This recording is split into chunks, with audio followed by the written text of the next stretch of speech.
Device. आज हमें जानने की स्टोरेज डिवाइस क्या होता है। स्टोरेज डिवाइस का मतलब होता है भंडार। डिवाइस स्टोरेज मतलब भंडार होता है, डिवाइस मतलब होते हैं उपकरण, भंडार। अब आपने देखा होगा कंप्यूटर के डिवाइस जो होते हैं इनपुट आउटपुट स्टोरेज। तो इनपुट आउट को हम अगली वीडियो में जानेंगे। आज हम जानेंगे पहले स्टोरेज डिवाइस क्या।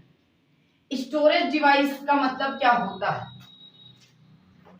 कंप्यूटर में स्टोरेज डिवाइस का इस्तेमाल सूचना को स्टोर करने के लिए किया जाता है, सूचना को व्यवस्थित करने के लिए रखा जाता है, लगाया जाता है, जिसका अर्थ किससे है, मेमोरी से।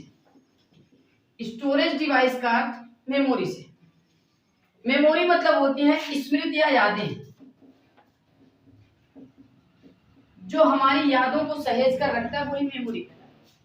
अर्थात मेमोरी क्या है, एक स्टोरेज डिवाइस है जो अपनी कैपेसिटी मतलब अपनी क्षमता के अनुसार अपने अंदर सूचना को स्टोर करता है, अपनी क्षमता के अनुसार अपने अंदर सूचना को स्टोर करता है। तो देखा होगा मेमोरी के मेजरमेंट कुछ होते हैं, यूनिट ऑफ मेमोरी, मेमोरी की इकाइयां कुछ होती हैं, मेजरमेंट ऑफ मेमोरी, मेमोरी के परिमापन। जैसे आपने सुना होगा एमबी, केबी, जीबी, पीबी, टीबी, बी और बिट, ऐसे अनेक। तो मेमोरी क्या है, एक स्टोरेज डिवाइस है जो अपनी क्षमता के अनुसार अपने अंदर सूचना को स्टोर करती है, जिसको मापने की इकाइयां कुछ निम्न हैं। जैसे आपने ये देखा, जिसमें सबसे बड़ी इकाई पीबी मानी जाती है, पेटाबाइट, पीबी पेटाबाइट, और सबसे छोटी इकाई बिट मानी जाती है। बिट का मतलब होता है बाइनरी डिजिट। आगे वीडियो में हम बाइनरी डिजिट को पढ़ेंगे तो उसमें हम जानेंगे जो कि 0 और 1 में चलती है, बाइनरी संख्या 0 और 1 में चलती है। तो हम आगे वीडियो में उसको जानेंगे। अभी हम जानते हैं यूनिट ऑफ मेमोरी।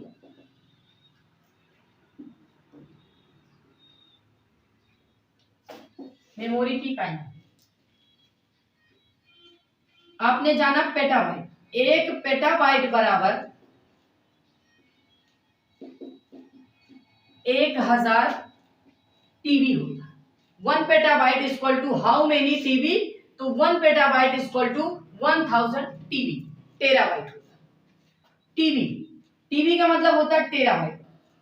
अब अगर कोई पूछे कि एक टेराबाइट बराबर, टेराबाइट के नीचे होता है गीगाबाइट, एक टेराबाइट बराबर मतलब एक टीबी बराबर होता है 1000 जीबी, मतलब गीगाबाइट।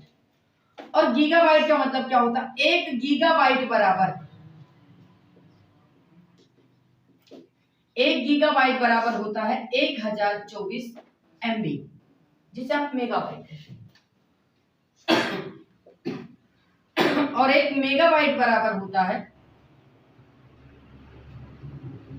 1024 केबी, जिसे आप किलोबाइट कहते हैं। और एक किलोबाइट बराबर होता है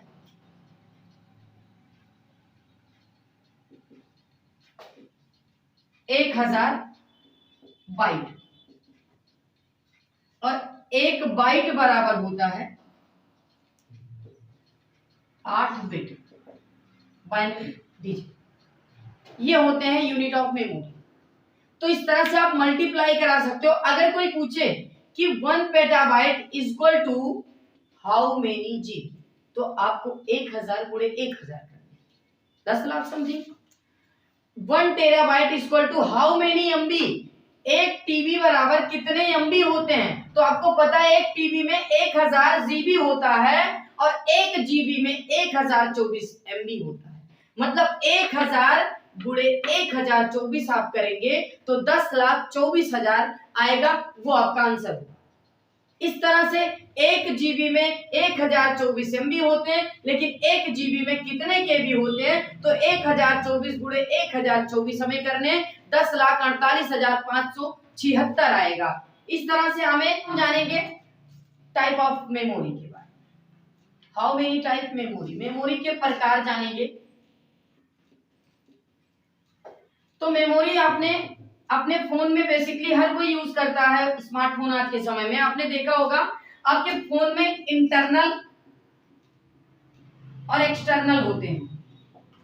इंटरनल और एक्सटर्नल, ये इंटरनल और एक्सटर्नल मेमोरी के प्रकार नहीं। इंटरनल का मतलब आंतरिक होता है, एक्सटर्नल का मतलब बाहर। जो आपके मोबाइल में इनबिल्ड होते हैं, पहले से आपके फोन के अंदर होते हैं, वो इंटरनल होता है। और एक्सटर्नल जो आप अलग से माइक्रो एसडी कार्ड या चिप लगाते हो, मेमोरी कार्ड, वो एक्सटर्नल होते हैं। तो वो हमारे मेमोरी के प्रकार नहीं है, इंटरनल एक्सटर्नल। हम जानेंगे मेमोरी के प्रकार हमारे क्या हैं। मेमोरी दो प्रकार की होती है, पहली प्राइमरी मेमोरी होती है और दूसरी सेकेंडरी मेमोरी होती है, प्राथमिक स्मृति और द्वितीयक स्मृति। अब प्राइमरी मेमोरी जो होती है वो हमारे कंप्यूटर के लिए मेन मेमोरी मानी जाती है।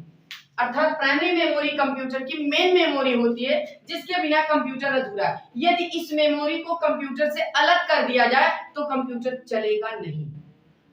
इसका अर्थ होता है दोस्तों सामान्यतः रैम और रोम से। रैम और रोम का नाम आपने सुना होगा। रैम और रोम क्या होता है?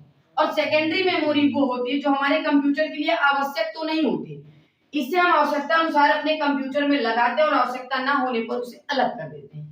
जैसे आपने सुना होगा सीडी, डीवीडी, पेन ड्राइव और हार्ड डिस्क, ये हमारे होते हैं सेकेंडरी मेमोरी। इन्हें हम कभी भी लगा सकते हैं अपनी जरूरतों के अनुसार और जरूरत ना होने पर निकाल देते हैं।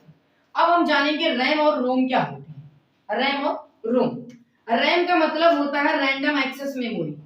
Random access memory, random access memory क्या होती है?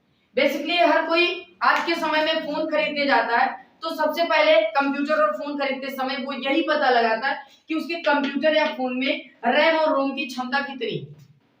तो आपने देखा होगा रैम आपको कम मिलते हैं और रोम आपको ज्यादा मिलते हैं। मतलब रैम की क्षमता कम होती है, रोम की क्षमता ज्यादा होती है।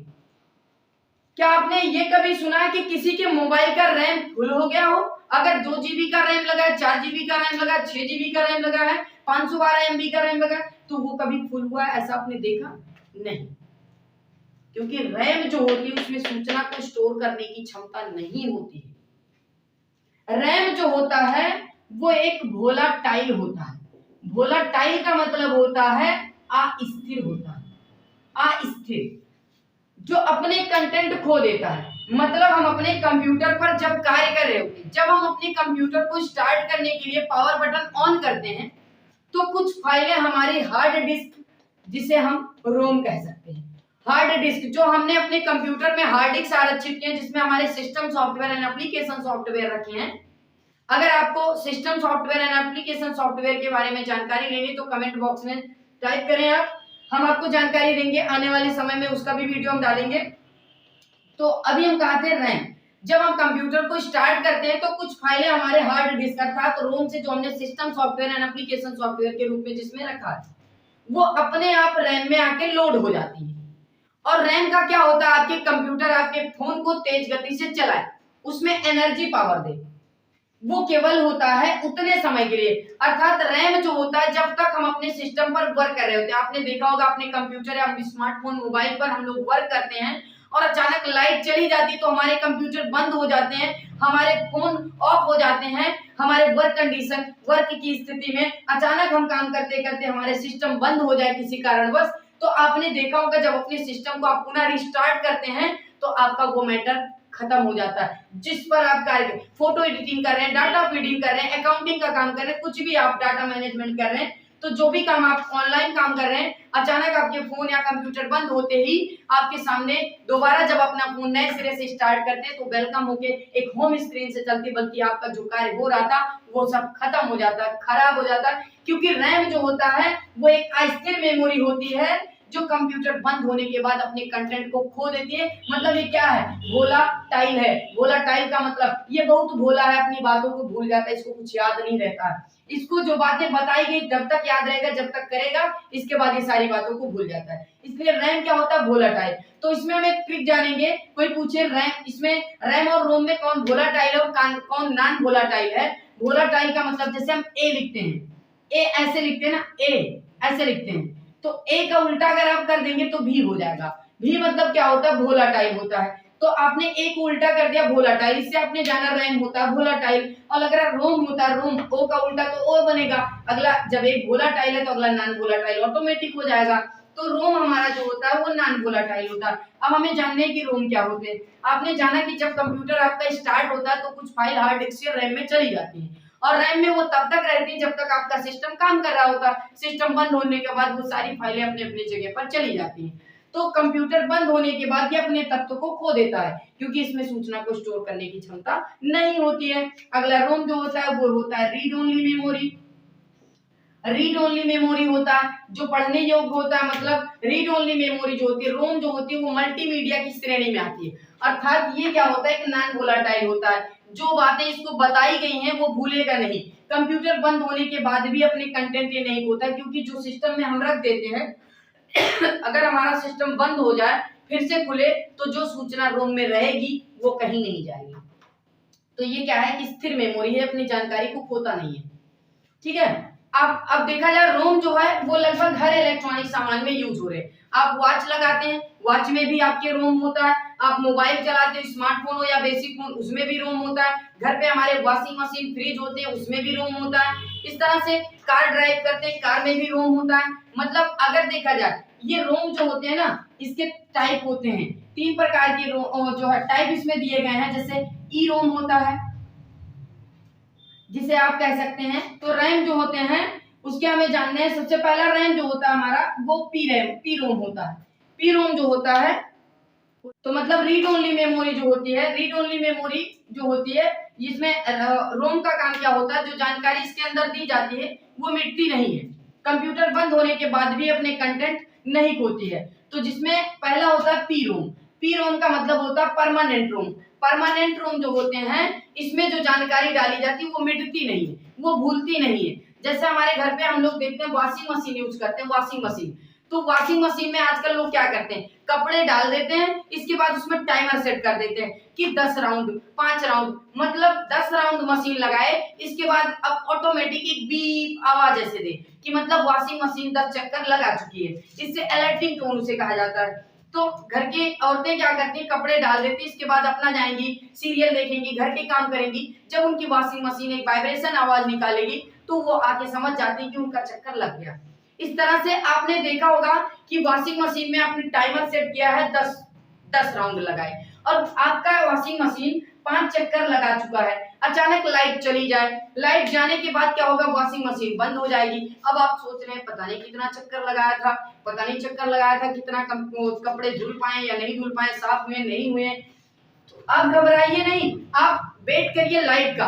लाइट जैसे ही आएगी तो तुरंत क्या होगा, आप वॉशिंग मशीन को दोबारा ऑन करेंगे ना तो अपने आप आपका वॉशिंग मशीन बचे हुए चक्कर को लगाएगा। अगर 5 लगाया तो 5 चक्कर आपके बचे जो होंगे ना वो लगाएगा।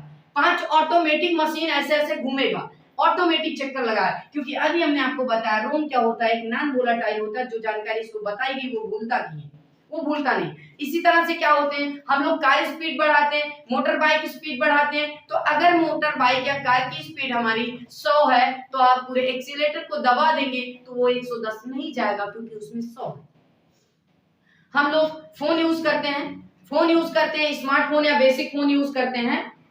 तो उस फोन में आपने देखा होगा कि जो है हमारे फोन में अब जैसे बेसिक फोन होते हैं, इसमें हमने देखे होंगे स्क्रीन भी होता है और न्यूमेरिक भी होते हैं। ये स्क्रीन जो होती है डिस्प्ले, इसके नीचे न्यूमेरिक आपने देखा होगा। घर पे हम लोग रिमोट यूज करते हैं, रिमोट में क्या होते हैं, बटन्स होते हैं। आप जो नंबर दबाते हो उसी चैनल पे पहुंच जाते हो। वॉल्यूम बटन दबाते हो, प्लस माइनस करते हो, आवाज तेज धीमी होती है। चैनल आप बदलते हो, ऊपर नीचे प्लस माइनस करते हो, वो भी बदलता है। इसी तरह से मोबाइल में आपके कुछ डिजिट्स बने हैं, आप देख रहे होंगे ये न्यूमेरिक है। अब इसमें मान लीजिए ये न्यूमेरिक स्टार है, एक स्टार है या 1 है, ये ऊपर एक कवर लगाया गया। अगर हम ये 1 वाले को न्यूमेरिक को लाके स्टार पे लगा दें और स्टार वाले को 1 पे लगा दें तो क्या हम स्टार वाला बटन यहाँ दबाएंगे स्टार काम करेगा? नहीं, बल्कि एक काम करेगा, क्योंकि उसके रोम में ये जानकारी फीड कर दी गई है। इतना ही नहीं, हम लोग कोई भी फोन यूज करते हैं, फोन जब ऑन करते हैं तो आपने देखा होगा फोन जब ऑन किया जाता है तो उस कंपनी का नाम बताता है, जैसे इन्फिनिक्स हॉट 8 हो गया, हॉट 10 हो गया, एयरटेल प्लस हो गया, या फिर सैमसंग J2 हो गया, गैलेक्सी हो गया, नोकिया। पहले के फोन छोटे नोकिया बेसिक फोन आता था ना, उसे जब ऑन करते हैं तो कैसे एक टिन टिन टिन टिन आवाज करके ऐसे कपल हैंड्स आ जाते हैं। तो अगर हम चाहें कि ना ये ना आए तो ऐसा संभव नहीं, क्योंकि वो उसके रोम में जानकारी फीड कर दी गई है, वो कि बदलेगा नहीं। तो इस तरह से मोबाइल जब हम ऑन करते हैं तो वो जो नाम बताता है वही बताएगा। तो कंपनी ने सोचा अगर पी रोम है, परमानेंट रोम है, इसे बदला ही नहीं जा सकता है, तो कंपनी ने इसके बदलने के रास्ते निकाले, तब उसका नाम रख दिया ईपी रोम कर दिया, उसे अपडेट करके। ईपी रोम का मतलब क्या हो गया? इलेक्ट्रॉनिक प्रोग्रामर, इसे प्रोग्रामर भी रोम कह सकते हैं आप। Electronic programmer sorry erasable programmer ROM होता है। ईपी रोम जब रख दिया इरेजेबल प्रोग्रामर रोम होता है। इरेजेबल का मतलब मिटाना, उसके अंदर जो जानकारी डाल दी गई उसे मिटाने का रास्ता निकाला, क्योंकि कंपनी मान लीजिए प्रोडक्ट बना दी, उसके अंदर जानकारी फीड कर दी है, अब कुछ अपडेट करना चाहती है तो उसमें चेंजिंग ही नहीं कर पाएगी, क्योंकि प्रोडक्ट तो बनके कंपनी में रख उठे हैं। अब उसे क्या करेगी? नए में इस्तेमाल करेगी तो पुरानी जानकारी देगी नए में, तो भी कंपनी का नाम खराब होगा। तो कंपनी ने इरेजेबल प्रोग्रामर निकाला कि मतलब इसमें कुछ मिटाया जा सके, परिवर्तन किया जा सके, तब इरेजेबल किया गया, उसे प्रोग्राम को मिटाने का रास्ता निकाला, इरेज किया गया। इसके बाद कंपनी क्या की? उसे ईईपी रोम कर दी। ईईपी रोम का मतलब होता है इलेक्ट्रॉनिक इरेजेबल परमानेंट रोम होता है, या प्रोग्रामर रोम होता है इलेक्ट्रॉनिक। इसे विद्युतीय माध्यम से मिटाने का रास्ता निकाला, तब जाके इसकी जानकारी को मिटाई जा सकती है। ठीक है। और रैम जो होते हैं ये भी दो प्रकार के होते हैं, एक एस रैम होता है जिसे आप स्टैटिक रैम कहते हो, और अगला होता है डायनेमिक रैम होता है, जिसे आप जो है ये स्टैटिक रैम और डायनामिक रैम, ये दो प्रकार के होते हैं। अब हमें सेकेंडरी मेमोरी में आना है, जिसमें आपको बताया गया ये कुछ होते हैं सेकेंडरी मेमोरी, जिसमें हमने आपको बताया कि क्या है, जिसे आप अपने कंप्यूटर में आवश्यकता अनुसार लगाते हो, आवश्यकता न होने पर निकाल लेते हो। ठीक, तो इसमें अब हमारे ये सीडी जो होते हैं, सीडी और डीवीडी में हमें जानने हैं, सीडी और डीवीडी में क्या अंतर होता है। सीडी जो होती थी कंपैक्ट डिस्क होती है, डीवीडी का मतलब डिजिटल वीडियो डिस्क होता है। अब सीडी जो आज के पहले मार्केट में सीडी आती थी, बाद में मार्केट में डीवीडी भी आने लगी, क्योंकि सीडी जो थी ना, अब इसको चलाने के लिए एक राइटर आते हैं, जिसे सीडी राइटर और डीवीडी राइटर कहा जाता है। सीडी राइटर जो होता है, अब मतलब जब डीवीडी राइटर का मतलब होता है चलाने वाला, जो सीडी को चलाए सीडी राइटर, जो डीवीडी को चलाए डीवीडी राइटर होते हैं। तो सीडी को चलाने के लिए सीडी राइटर आते थे, आज डीवीडी राइटर आ गया। अगर आज जो है देखा जाए डीवीडी के राइटर में आप सीडी या डीवीडी दोनों के कैसेट को लगा सकते हो। डीवीडी राइटर में सीडी और डीवीडी दोनों के कैसेट को लगा सकते हो, लेकिन सीडी राइटर में केवल सीडी के कैसेट लगते हैं, डीवीडी के नहीं लगेंगे, क्योंकि ये जो है पुराना वर्जन है, ये नया वर्जन है, लेटेस्ट आया, बाद में आया। अब सीडी जो होती है, पहले के समय में हमने देखे होंगे, हम लोग शादी की कैसेट बनवाते थे, कोई शादी का प्रोग्राम बनवाते थे, मार्केट से सीडी खरीद कर लाते थे, तो उस सीडी में जो है ऐसे कोई मूवी हो तो उसके पार्ट रहते थे, पार्ट 1 पार्ट 2, हम जान नहीं पाते थे, कंफ्यूजन होती थी लोगों को कि कौन सा पहला भाग है कौन सा दूसरा भाग। सीडी लगाते थे और प्ले हो जाता था, अगर फिल्म जो है डायरेक्ट मार धाड़ से शुरू हो जाता था तो हम जानते थे वो सेकंड पार्ट लग गया है, क्योंकि इसमें नाम वाम नहीं दिखा, हीरो हीरोइन के नाम नहीं है, डायरेक्टर कौन है, प्रोड्यूसर कौन है, म्यूजिकल कौन है, नाम नहीं है, जिससे हम क्या करते थे, पार्ट्स में कंफ्यूजन होते थे। उसी कंफ्यूजन को खत्म करने के लिए कंपनी ने डीवीडी लॉन्च करना शुरू कर दिया, क्योंकि सीडी की क्षमता जो होती थी ना वो 700 MB होती थी, 700 मेगाबाइट। अब 700 मेगाबाइट अगर कोई मूवी आपकी 1 GB की है तो 1 GB की मूवी आपके 700 MB में कहां से आएगी, इसलिए कंपनी क्या करती थी, मतलब जो है 2 सीडी उसे इस्तेमाल करने होते थे, क्योंकि एक सीडी में 700 MB ही डाटा आएंगे। तो इस तरह से मतलब अगर कोई शादी वादी का प्रोग्राम होता था, 4-5 घंटे का प्रोग्राम होता था, तो उसके लिए 5-6 सीडी इस्तेमाल करनी पड़ती थी। लेकिन जब डीवीडी आ गया तो डीवीडी की क्षमता होती है 4 GB, मतलब 4 गीगाबाइट की होती है। अब 4 गीगाबाइट की जब सीडी आने लगी तो उसमें हम ज्यादा डाटा रख सकते हैं, मतलब अगर हमारे 4-5 घंटे के प्रोग्राम 4 GB का मतलब लगभग मान के चलिए आपका 4096 करके कुछ आएगा समथिंग में 4096 मेगाबाइट के डाटा आप इसमें आसानी से रख सकते हो। जो आपका 1000 जो है 1000 इसमें था ना, 1024 होते हैं, तो 1024 का 4096 के लगभग में आपके डाटा एक कैसेट में आ सकते हैं। तो सीडी और डीवीडी में यही हमारी फैसिलिटी है।